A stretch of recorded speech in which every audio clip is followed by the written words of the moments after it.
बच्चों, हम कक्षा 10 की विज्ञान का चैप्टर नंबर 2 कर रहे थे। पिछली वीडियो तक हमने अम्ल और क्षार के रासायनिक गुण देखे थे। ठीक है, आज हम देखेंगे इस वीडियो के अंदर कि क्या H युक्त सभी यौगिक अम्ल होते हैं। ठीक है, इसको देखेंगे। तो देखिए, अगला हमारा टॉपिक है क्या H युक्त सभी यौगिक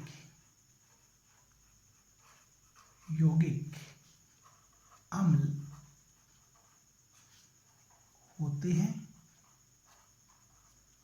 ठीक है, हमारा अगला टॉपिक ये है, क्या H युक्त सभी यौगिक अम्ल होते हैं। जैसे कि देखिए C6H12O6, ये है अपना ग्लूकोज।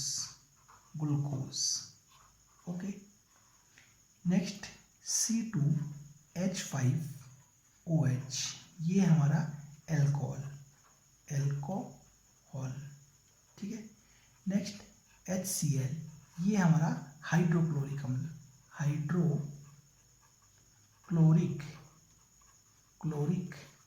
अम्ल।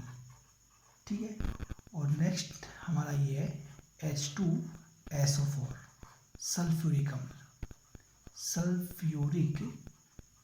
अम्ल।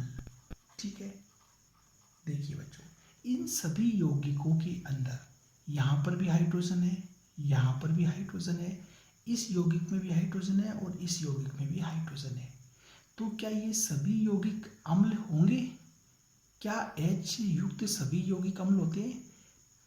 तो चारों यौगिकों में हाइड्रोजन एटम मौजूद है। तो क्या चारों को हम अम्ल कहेंगे तो या नहीं कहेंगे? तो ये हम यहाँ पता करेंगे। तो इसके लिए हम एक छोटा सा प्रयोग करेंगे, वो देखते हैं हम अगली वीडियो में।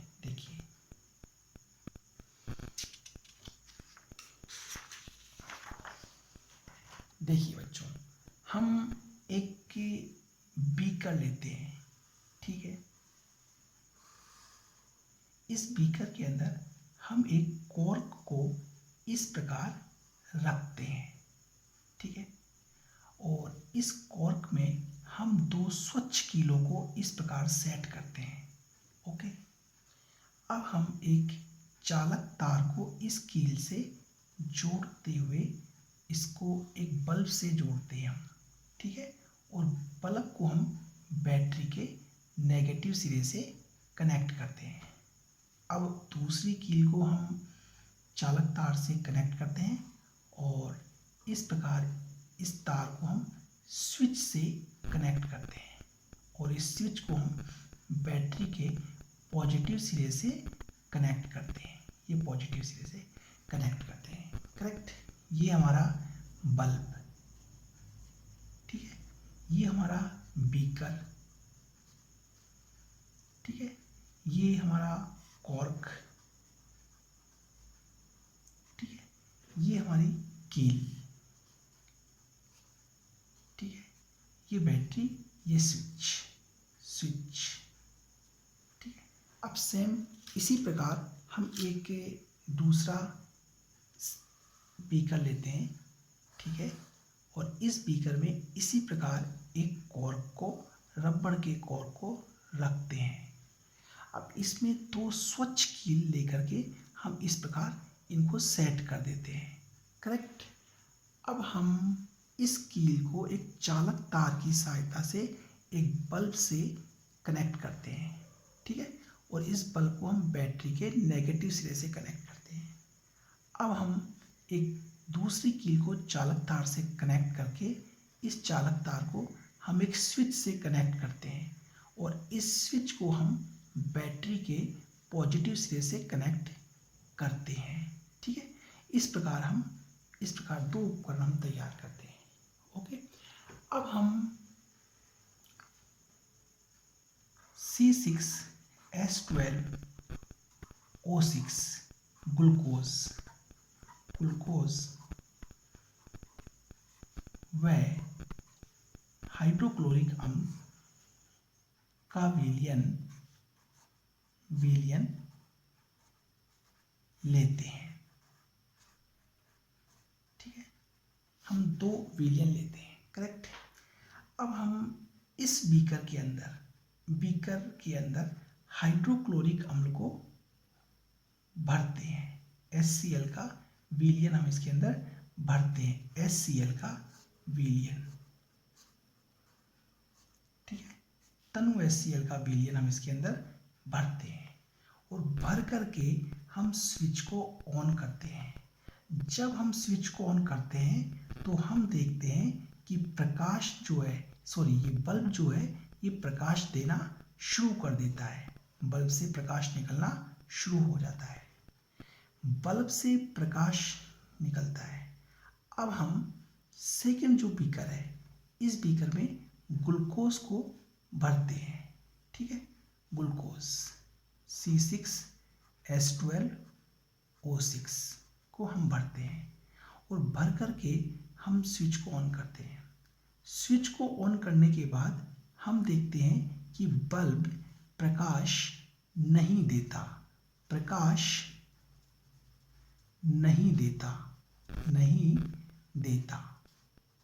ठीक है। बल्ब प्रकाश नहीं दे रहा। तो यहाँ हमने ग्लूकोज लिया और करंट प्रवाहित किया तो बल्ब पे प्रकाश नहीं हो रहा। यहाँ हम अम्ल लेते हैं और स्विच ऑन करते हैं तो बल्ब से प्रकाश उत्पन्न होता है, ठीक है। ऐसा क्यों? तो देखिए, इसका मतलब ये हो गया कि जब हमने इस HCl के अंदर जब करंट प्रवाहित किया, ठीक है, तो इसमें से करंट का प्रवाह हो रहा है, ठीक है। चूंकि जब हमने इस HCl के विलयन में जब करंट प्रवाहित किया, ठीक है, तो ये HCl जो था, HCl ये अपने आयनों में विघटित हो जाता है,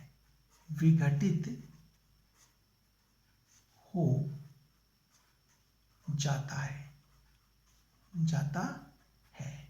जो HCl H प्लस और Cl आयन में इस प्रकार ये विघटित हो जाता है। तो इस प्रकार विलयन में जो ये H और Cl आयन होते हैं, H प्लस Cl आयन होते हैं, ठीक है, ये आयन करंट को इस कील से इस कील में स्थानांतरित करते हैं और करंट को इस कील से इस कील में जब स्थानांतरित करते हैं तो ये सर्किट क्या होता है, कंप्लीट हो जाता है और बल्ब प्रकाश देना शुरू कर देता है, ठीक है। दोबारा रिपीट देखिए, जब इस विलयन के अंदर करंट प्रवाहित करते हैं तो ये अम्ल जो होता है इस प्रकार अपने आयनों में टूट जाता है और ये जो H प्लस आयन होते हैं ये करंट को, विद्युत को इस कील से इस कील की ओर पहुंचाते हैं। अर्थात इन आयनों के कारण यहाँ सर्किट क्या होता है, कंप्लीट हो जाता है और पूरे सर्किट में करंट बहना शुरू होता है और बल्ब प्रकाश देना शुरू कर देता है, ठीक है। इसलिए यहाँ बल्ब जलता है। अब यहाँ हम देखते हैं कि जब इस ग्लूकोज में करंट प्रवाहित करते हैं तो ये ग्लूकोज अपने आयनों में विघटित नहीं होता। देखिए इधर C6H12O6 अपने आयनों में धारा प्रवाहित करने पर विघटित नहीं होता। तो जब ये अपने आयनों में विघटित नहीं होगा, C6H12O6 आयन नहीं बनते, ठीक है। जब ये यहाँ पे कोई आयन नहीं होगा तो इस कील से इस कील को करंट प्रवाहित इस कील से इस कील तक करंट प्रवाहित नहीं होगा, करंट नहीं पहुंचेगा, अर्थात सर्किट कंप्लीट नहीं होगा और बल्ब प्रकाश नहीं देगा, ठीक है। तो यहाँ इस प्रयोग में हमने देखा कि HCl hydrochloric H plus ion उत्पन्न करते हैं जिसके कारण बल्ब प्रज्वलित होता है। ये ग्लूकोज H प्लस आयन उत्पन्न नहीं करता जिसके कारण बल्ब प्रकाश नहीं देता। ठीक है, तो इस प्रयोग के आधार पर C6H12O6 में आयन उत्पन्न नहीं होते, जबकि HCl आयन उत्पन्न करता है। अतः ओरेनियस के अनुसार अम्ल H+ आयन देते हैं। अतः यहाँ HCl अम्ल है, क्योंकि आयन उत्पन्न करता है, जबकि C6H12O6 अम्ल नहीं, क्योंकि आयन उत्पन्न नहीं करता। ठीक है, तो हम कह सकते हैं सभी तो नहीं करता। ठीक है, देखिए, तो इस आधार पे हम कह सकते हैं कि H सभी, अतः सभी H+ युक्त यौगिक अम्ल नहीं होते। ठीक है, तो देखिए बच्चों, सभी H युक्त यौगिक अम्ल नहीं होते हैं। देखिए, ये एग्जाम में बड़ा प्रश्न पूछा जाता है, क्या सभी H युक्त यौगिक अम्ल होते हैं? समझाइए। तो ये पूरा प्रयोग आपको इस प्रकार लिखना है। देखिए, हाँ बच्चों, देखिए, अब अगला हमारा टॉपिक है अम्ल व जल की अभिक्रिया। अम्ल और जल की अभिक्रिया। देखिए बच्चों, जब अम्ल और जल की अभिक्रिया करवाते हैं, ठीक है, तो देखिए यहाँ पे हम दो टेस्ट ट्यूब लेते हैं। ये एक टेस्ट ट्यूब है, इसके अंदर सांद्र अम्ल है। ठीक है, और ये एक दूसरी टेस्ट ट्यूब है। ठीक है, इसके अंदर जल है। हमने यहाँ एक और टेस्ट ट्यूब ली, ये एक टेस्ट ट्यूब है। ठीक है, इसके अंदर सांद्र अम्ल है। ये हमने एक दूसरी टेस्ट ट्यूब ली, इसके अंदर हमने जल लिया। इसके अंदर हमने लिया जल, और इसके अंदर लिया हमने अपनी बार सांद्र अम्ल। करेक्ट। तो देखिए, अम्ल और जल की जब अभिक्रिया करते हैं तो जल को अम्ल में मिलाना चाहिए या फिर अम्ल को जल में मिलाना चाहिए? कौन सी विधि सही होगी? एग्जाम में ये प्रश्न पूछा जाता है। दोबारा देखिए, जब अम्ल और जल की अभिक्रिया करवाते हैं तो जल को अम्ल में मिक्स करना चाहिए या फिर अम्ल को जल में मिक्स करना चाहिए? कौन सी विधि सही होगी बताइए, एग्जाम के आधार पे ये पूछा जाता है। तो देखिए बच्चों, हमेशा अम्ल को जल में मिलाना चाहिए, ये विधि सही है। ठीक है, ये विधि गलत है। ऐसा क्यों, वो यहाँ देखेंगे। तो यहाँ देखते हैं पहले हम। देखिए, जब हम अम्ल को जल में मिलाते हैं तो अम्ल प्लस जल, दोनों की जो अभिक्रिया होती है ये ऊष्मा क्षेपी अभिक्रिया है, ऊष्माक्षेपी अभिक्रिया है। ठीक है, देखिए ऊष्माक्षेपी, ये ऊष्माक्षेपी अभिक्रिया है। इसमें बहुत ऊष्मा उत्पन्न होती है। ठीक है, इसके अंदर बहुत ज़्यादा ऊष्मा उत्पन्न होती है। ये जो ऊष्मा उत्पन्न होती है, ठीक है, इस ऊष्मा को ये जल अवशोषित कर लेता है। इस ऊष्मा को जल अवशोषित कर लेता है। ठीक है, इस ऊष्मा को ये जल अवशोषित कर लेता है। ठीक है, इसलिए हमें अम्ल को जल में मिलाना चाहिए। ठीक है, और अम्ल को जब इसमें मिलाते हैं तो बूंद बूंद करके इसमें मिलाना चाहिए, एकदम लगातार कंटिन्यू नहीं डालना चाहिए, बूंद बूंद करके डालना चाहिए। इस ऊष्मा को जल अवशोषित करता है, अतः अम्ल को बूंद बूंद करके जल में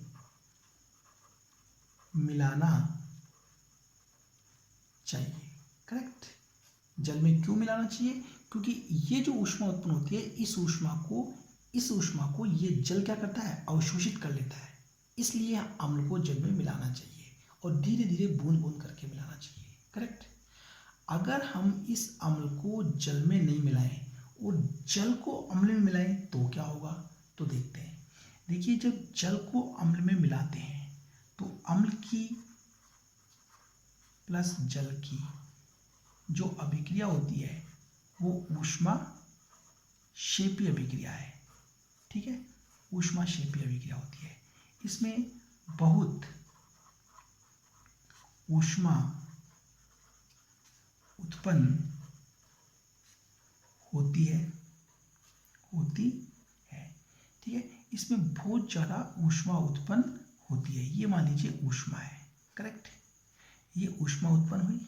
ठीक है, ये जो ऊष्मा उत्पन्न होगी, इस ऊष्मा को ये अम्ल अवशोषित नहीं करेगा। ये यहाँ जो ऊष्मा उत्पन्न होगी, ये ऊष्मा को ये अम्ल अवशोषित नहीं करेगा, क्योंकि अम्ल तो खुद ही एक ज्वलनशील पदार्थ है।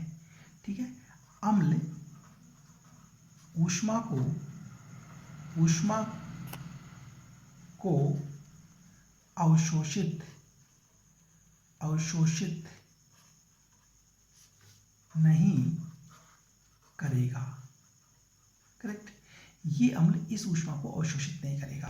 तो होगा क्या, वो देखिए, ये ऊष्मा इस ऊष्मा के संपर्क में जब ये पानी आएगा, ये पानी जब इस ऊष्मा के संपर्क में आएगा तो ये पानी वाष्प बन जाएगा। क्या बनेगा, वाष्प। ठीक है, ये वाष्प में बदल जाएगा। और जब ये वाष्प ऊपर की ओर गति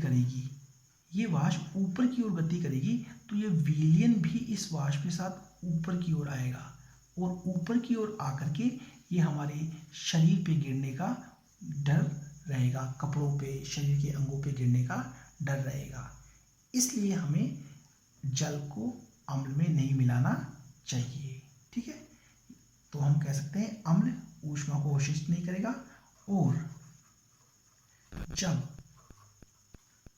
जल इस ऊष्मा के संपर्क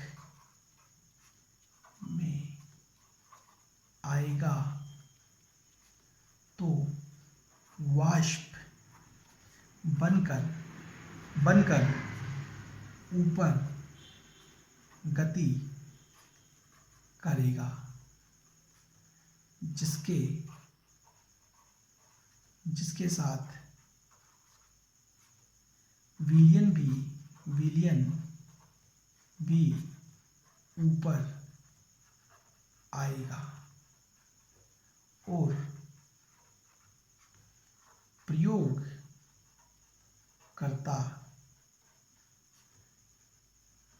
के ऊपर गिरेगा। ठीक है, गिरेगा। अतः जल को अम्ल में नहीं मिलाना चाहिए। करेक्ट। तो देखिए बच्चों, कभी भी जल को अम्ल में नहीं मिलाना चाहिए, अम्ल को बूंद बूंद करके जल में मिलाना चाहिए। देखिए, हाँ बच्चों, अब आगे एक महत्वपूर्ण नोट देखिए। देखिए आगे नोट, देखिए बच्चों, अम्ल कभी भी जल की अनुपस्थिति में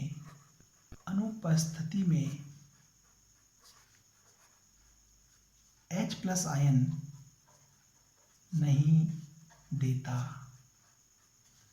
ठीक है, ये बात आपको याद रखनी है, अम्ल कभी भी जल की अनुपस्थिति में H+ आयन नहीं देता। यदि कोई पदार्थ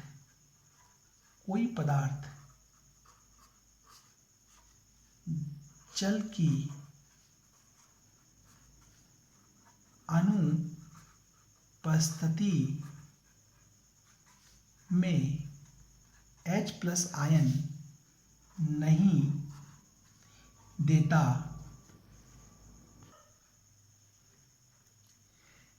देखिए, यदि कोई पदार्थ जल की अनुपस्थिति में H+ नहीं देता है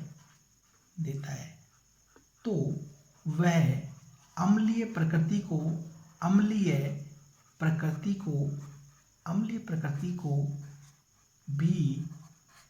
भी नहीं दर्शाएगा। ठीक है, ये बात याद रखिएगा, कोई पदार्थ जल की अनुपस्थिति में यदि H+ नहीं देता तो अम्लीय प्रकृति को भी नहीं दर्शाएगा। एग्जाम्पल के रूप में देखिए, ड्राई HCl, ठीक है, गैस, ड्राई HCl जो गैस होती है, ठीक है, ये अम्लीय प्रकृति को शो नहीं करती, अम्लीय प्रकृति नहीं दर्शाती, नहीं दिखाती। ठीक है, दिखाती। लेकिन जब ड्राई HCl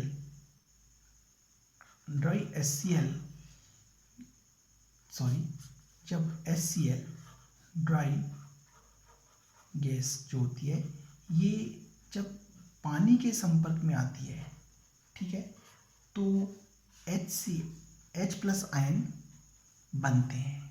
ठीक है, बनते हैं और यह अम्लीय प्रकृति